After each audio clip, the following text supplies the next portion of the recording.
High, আমি বিকাশ চলে এসেছি নতুন একটা ভিডিও নিয়ে। তো আজকের ভিডিওতে কথা হবে রামায়ণ নিয়ে। তো ভাই, আমি রামায়ণের গল্প শোনাতে বসিনি, রামায়ণের গ্লিমস বেরিয়ে গেছে আজকে। গ্লিমসটা যারা যারা দেখোনি গিয়ে দেখো, ওখানে নতুন একটা কিছু দেখতে পাবে। এটা হচ্ছে ডিরেক্টর নিতেশ তিওয়ারির রামায়ণা। নিতেশ তিওয়ারি ডিরেক্ট করছে। এতে আছে রণবীর কাপুর আর রকিং স্টার ইয়াস। সানি দেওয়াল আছে, সানি দেওয়াল হচ্ছে বজরংবলীর রোল প্লে করবে। আর সাই পল্লবী সীতা, রণবীর রাম, আর রাবণ হচ্ছে ইয়াস।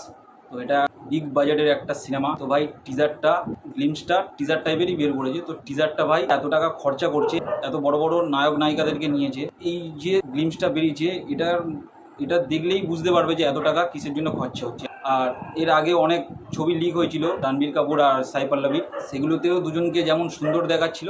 আর এই টিজারটার শেষের দিকে যে খরচাটা হচ্ছে বা রণবীর কাপুরকে যে এত ভালো লাগছে, সেটা ভাই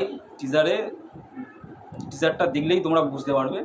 তো যারা যারা দেখোনি অবশ্যই দেখো, খুবই সুন্দর লাগছে। তো একটা সিন আছে টিজারের মধ্যে, ওই একটাই সিন রণবীরকে দেখালো। ও হচ্ছে গাছের দৌড়ে দৌড়ে এসে গাছে উঠে তীরটা মারছে। ওই সিনটা ভাই ব্যাপক লাগছে। মানে আমরা এখন নতুন ধরনের রামায়ণ দেখব। তো ওগুলোর যত গ্র্যান্ডিওর হবে তত আমাদের দেখতে ভালো লাগবে, তত দর্শকেরও ভালো লাগবে। কারণ রাজামৌলি একটা জিনিস সেট করে দিয়েছে এইসব সিনেমাগুলোকে নিয়ে। তো ওই সিনটাতে ব্যাপক লাগছে। আর ইয়াসকেও ছোট্ট একটুখানি দেখিয়েছে, খালি চোখটুকু দেখিয়েছে। ও একটা চাদর মুড়ি দিয়ে হেঁটে যাচ্ছে। ইয়াসকে খালি ওটুকুনি দেখালো।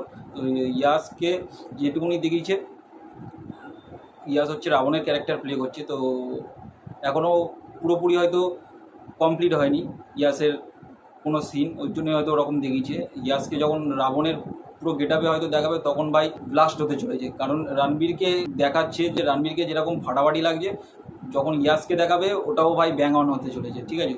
তো এতে সাই পল্লবীকে দেখায়নি, তো সাই পল্লবীকে দেখালে ভালো হতো। তো সাই পল্লবীকেও দেখাতে পারতো, কারণ এটা রামায়ণ। তো ওখানে ভিলেনকে দেখাচ্ছে, নায়ককে দেখাচ্ছে, নায়িকাকেও দেখাতে পারতো, রাম সীতাকে দেখাতে পারতো একসঙ্গে, ওটাও ভালো লাগতো। তো যেটুকুনি এই টিজারটা দেখলাম, ব্যাপক লেগেছে, ফাটাফাটি লেগেছে, দেখার জন্য এক্সাইটেড হয়ে গেলাম। তো ভাই একটা ফাটাফাটি, একটা বাম্পার হিট সিনেমা আসতে চলেছে। আর এটা কেন ভালো হবে, কারণ হচ্ছে এর ডিরেক্টর ভালো ডিরেক্টর, ঠিক আছে। ভালো ভালো সিনেমা বানায়। তো এর আগে নিতেশ তিওয়ারি হচ্ছে দাঙ্গাল বানিয়েছে, ছিচড়ে বানিয়েছে। তো এই দুটো সিনেমা খুবই ভালো। আরও বানিয়েছে, কিল দিল বানিয়েছে, অনেক বই আছে। তো এই দুটো বড় বড় হিট ছিল, দাঙ্গাল আর ছিচড়ে। তো এবারে রামায়ণা বানাচ্ছে ফাটাফাটি। আর এতে মিউজিক ইয়ার রহমান দিয়েছে, আর আরেকজনও আছে এর সঙ্গে। তো মিউজিক ভাই টপ নচ হয়েছে।